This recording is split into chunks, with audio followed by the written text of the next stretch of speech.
In today's rapidly changing landscape, technology stands as a cornerstone of economic development, especially amidst turbulent times. Its significance in driving growth cannot be overstated, particularly during periods of uncertainty. As businesses and economies grapple with unprecedented challenges, technology emerges as a vital catalyst for innovation, efficiency, and resilience. In this context, global visionaries play a pivotal role. Their insights, expertise, and forward-thinking approaches are instrumental in shaping the future trajectory of technological advancements and their impact on economic growth. Meet one such global leader, Ravi Kumar S., the CEO of Cognizant, who is at the forefront of enabling enterprises to innovate with AI and change their business landscape. Leading one of the world's foremost technology companies, Ravi Kumar spearheads Cognizant's mission to engineer modern businesses to improve everyday life. The company has been instrumental in driving digital transformation for businesses worldwide. Now it sets its sights on the cutting edge of artificial intelligence with Gen AI. With a staggering investment of $1 billion in Gen AI innovation over 3 years, Cognizant is collaborating with industry giants like Microsoft and Google Cloud to unleash groundbreaking initiatives. Furthermore, the company is turbocharging its innovation engine internally with Bluebolt, a unique incubator open to its vast global workforce of over 347,000, 70% of which is in India.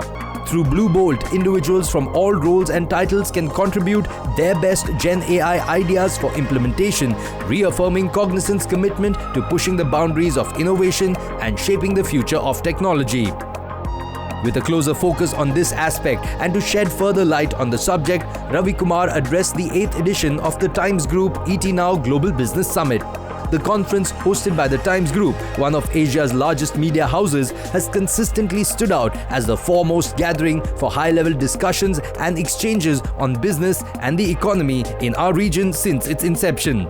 At the summit, he focused on how technology, especially generative AI, stands out as the cornerstone of modern civilization, shaping every aspect of our lives. Technology holds the key to addressing some of the world's most pressing issues, from enhancing healthcare outcomes to tackling environmental challenges and beyond. This is one of the central themes that the Global Business Summit endeavors to explore and address. As we navigate the complexities of the 21st century, let's listen to what he has to say. Cognizant is a Fortune 500, roughly $20 billion of revenues. We're the second largest tech services employer in India. So pretty big in India. The heart of the company is in India. Cognizant and Oxford Economics ran a study for 18,000 tasks, 1,000 occupations.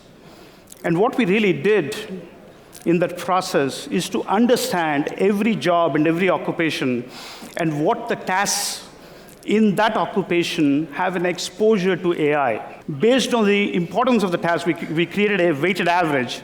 And then what we really did was we looked at the exposure score for every task. We also calculated something called the friction score, which is about identifying tasks which get automated, and can you actually reskill the people who are working on those tasks. If you can reskill, the friction scores are lower. If you actually cannot reskill, the friction scores are going to be very high. This is also one of the few discontinuities which has happened, which is going to disrupt a white-collar worker more than a blue-collar worker. We actually found out what is the impact it does. In the US economy, it impacted $1 trillion by 2032. Because this is a general-purpose technology, it'll actually spawn downstream innovation, it'll improve over time. So over a period of time, the exposure scores go up. 90% of the jobs get disrupted. Only 10% of the jobs don't get disrupted. 90% of the jobs have an exposure score of more than 10%. 52% of the jobs actually have an exposure score of 25%. What that means is 25% of the jobs will actually go through a disruption. The tasks in the jobs will go through a disruption. So the next big difference is generative AI is going to be an equalizer. It's some kind of a leveler. It's interesting. Every technology which has come so far has always impacted the less productive workers. This is a technology which will impact the more productive workers. However, the less productive workers will actually get the most benefit out of this. So it's some kind of a leveler. The less productive workers will get more benefit out of it. The more productive workers will get less benefit out of it. We did a study, and we found out that the bottom 50 percentile get affected by 43%. So you get much higher productivity using this. The upper 50 percentile only gets 17% benefit. What it also does is it's going to hand over expertise on your fingertips. If you have expertise on your fingertips, the entry barriers for specialized jobs is going to go down. So as we go forward in this journey, reskilling is going to become very important. And finally, what I want to say is humans care for humans. You're never going to see a machine bowling in cricket to a human batting, and you'll never be excited to see that. You'll always use a machine to amplify the human. You'll always use it to practice yourself. You'll always want a human to bowl to a batter who's also a human. So humans will care for humans. The context of machines is always going to be in the context of humans. So AI will always be a powerful tool to amplify human potential, and that's the power of this new discontinuity we're going to see in the future of work and future of jobs.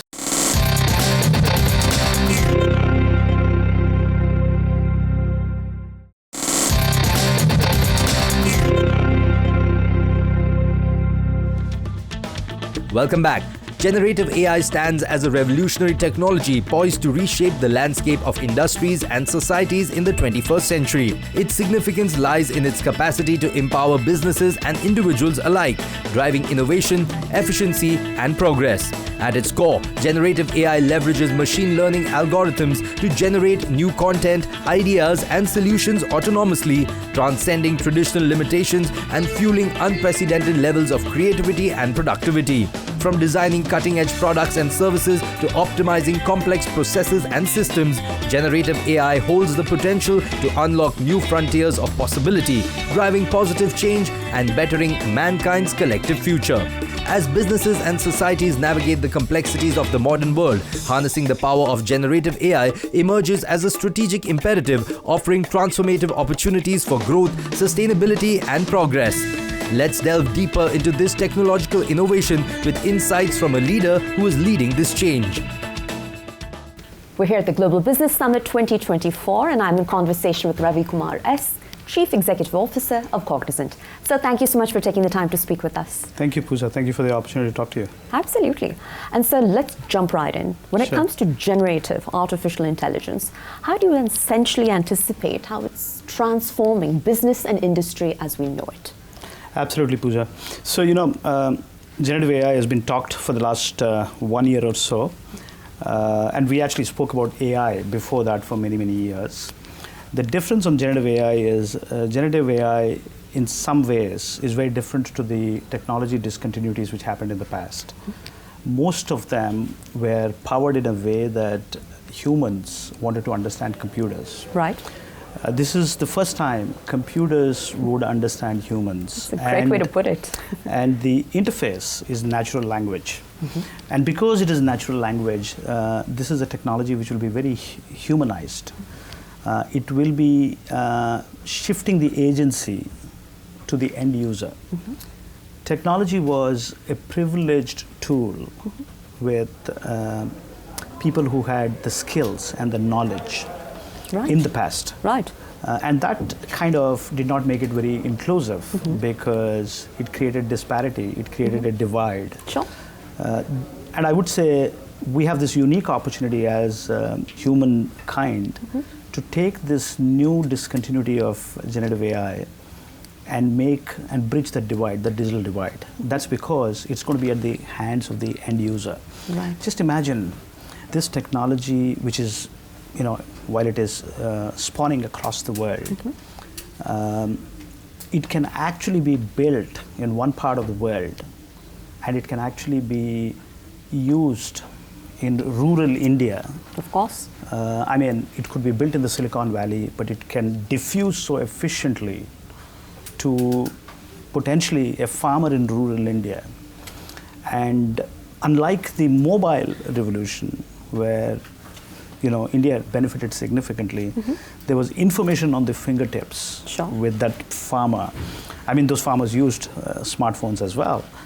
This time around, they're going to use expertise directly without having access to digital tools. Right. That same farmer can now do financial planning on an app which is powered by generative AI, and that app they can talk on a vernacular dialect, right, and tell the app, I want to do financial planning, this is what I'm going to make in today or this month, and this is what I'm going to spend, tell me what I should do. And the computer will build a plan for that farmer. So I think, I can't see any other technology which has come so far, which is so profound. And therefore, I believe, and I spoke about it yesterday in the Global Business Summit, that the S-curve is going to be sharp. It's going to be a slow start, short runway, and then it's going to take off to a sharp S-curve, because it's just going to diffuse so efficiently. Well, we'll see if that's what the future holds. And speaking of the future, right, in this era of generative AI, how do you see the future of work evolving?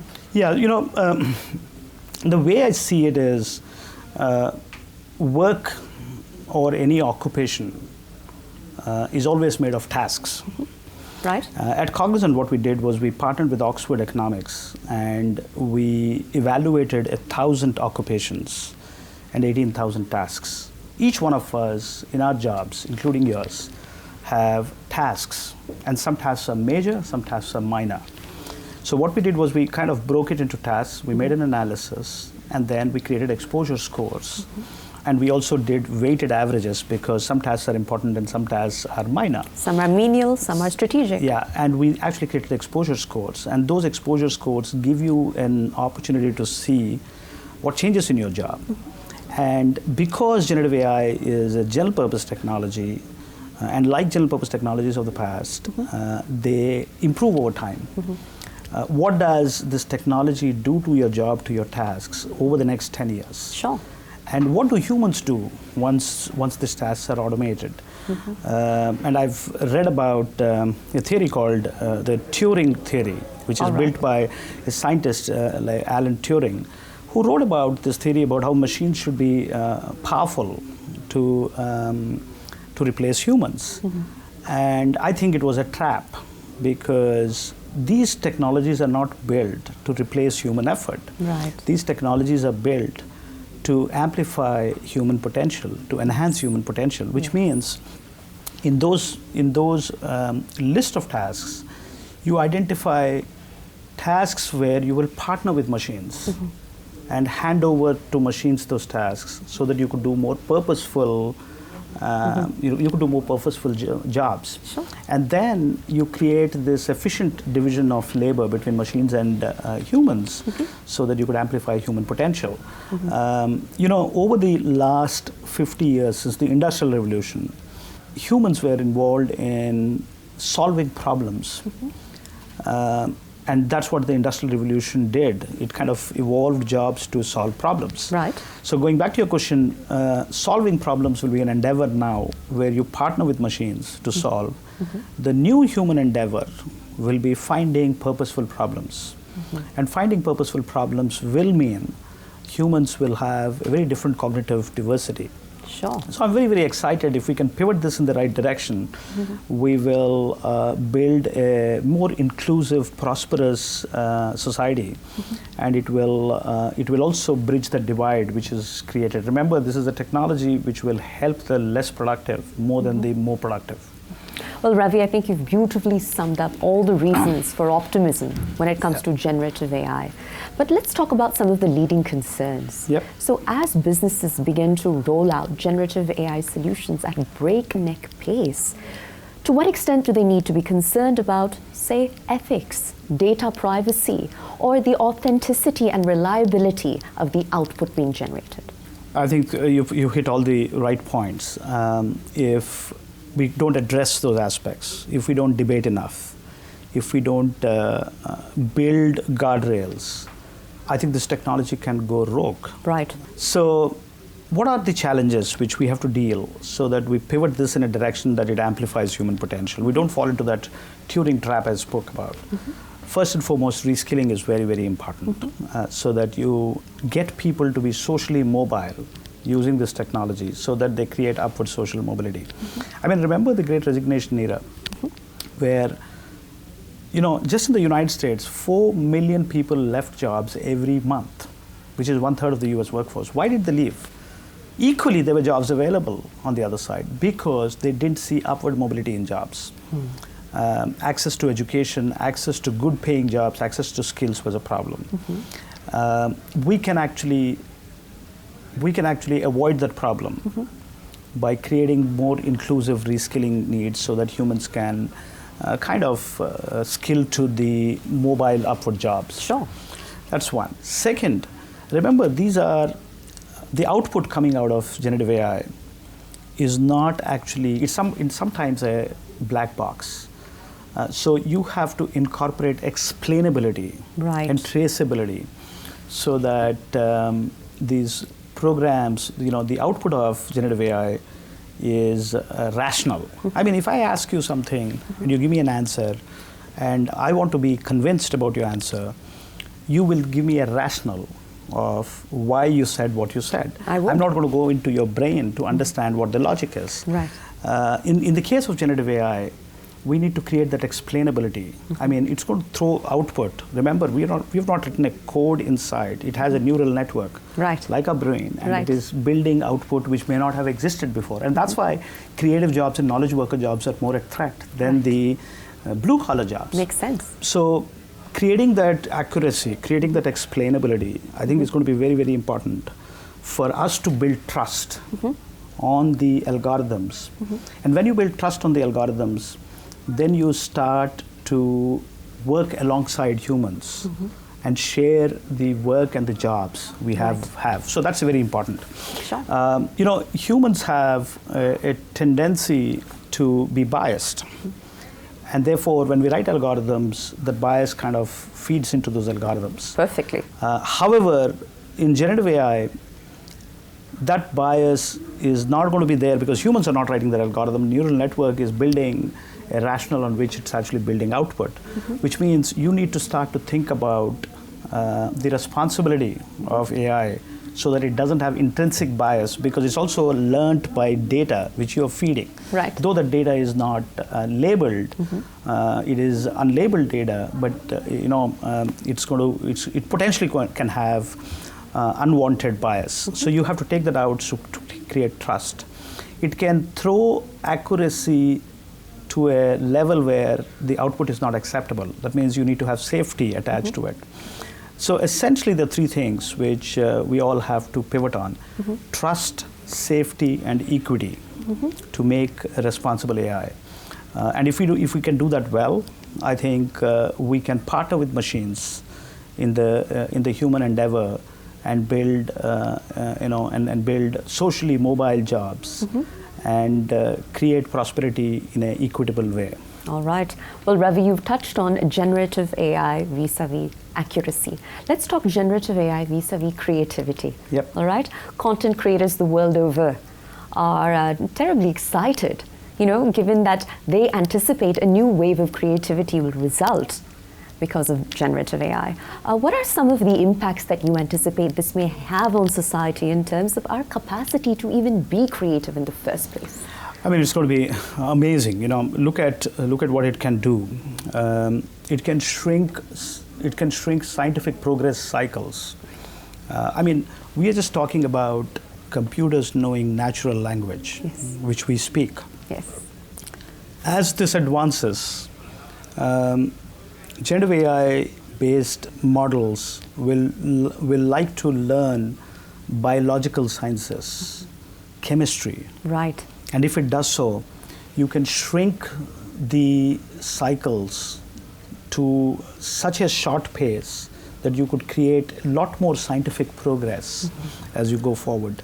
So it's a profound opportunity for us to deal with disease, with medical advances, which we do not know so far. I mean, there is so much undiscovered in medical sciences, in biological sciences. So it's going to bring a new velocity and a new pace to biological sciences. So I'm very excited about it. It equally gives you opportunity to hand over expertise and intelligence on your fingertips. Right. Which then means you get access to specialized jobs like never before. Let's take an example. If you are an equity research analyst, you cannot do that job unless you have algorithmic and mathematical skills. And it kind of constrained the creativity of the jobs because you needed people with one level of cognitive. Of course. Right now, if you are a creative person, you're not restricted to creative jobs. Yes. You can actually be an equity analyst and lend that expertise of mathematics, which is more analytical, more quantitative. And creative is counterintuitive to quantitative, which then means you can straddle between professions and bring a cognitive diversity to professions, which is very, very different. And therefore, creativity will be to a very different level. You could produce new products, new services, and you could lend some of that expertise in a very cognitively diverse way. So what that really means is, I don't need to have one capability to do a job. I can have another capability which is complementary to it, and I could lend the capability which is needed from an AI algorithm and assist it. So I could have an assistant which gives me that additional thing, and therefore the breadth of capability. So creativity will be at a very, very different level if we can bring machines and humans to work together. Well, Ravi, thank you so much for taking the time to speak with us and for sharing such a rich range of insights. We wish you and the larger Cognizant team all the very best for what lies ahead. Thank you so much. Thank you, Pooja, for this very thought-provoking conversation. Thank you. Thank you.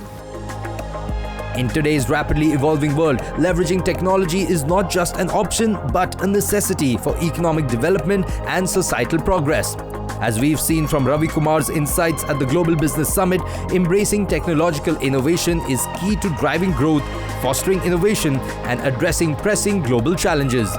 We thank you for tuning in and encourage you to continue exploring the transformative role of technology in shaping the future of business and society. Stay tuned for upcoming episodes where we delve deeper into the latest trends, innovations, and thought leadership exclusively on ET Now.